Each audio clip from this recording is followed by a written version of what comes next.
Hi everybody, my name is Dan Kruger. This is my introduction to MIT806.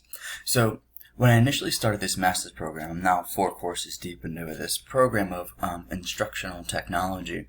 My main goal was just to incorporate more technology into my classroom because technology has always been just a weakness of mine. I'm a high school biology teacher, and I always just preferred more of a hands-on approach rather than using technology, but I knew it was something I had to get better at. But with the recent events like COVID and stuff like that, technology has become more and more important in education. And even though, having the skills to teach completely online was never initially a goal of mine, it's soon becoming a reality of mine. So I'm really grateful for the experience that these classes have provided for me.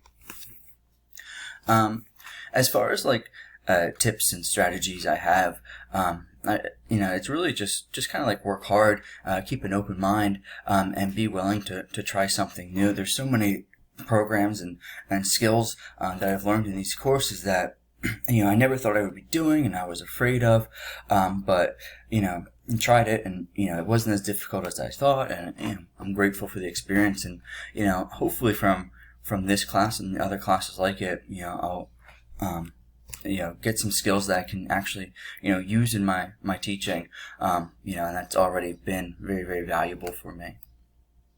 So I think that's it for my introduction, guys. I'm really looking forward to working with everybody, and I think it's going to be a great semester. Thanks.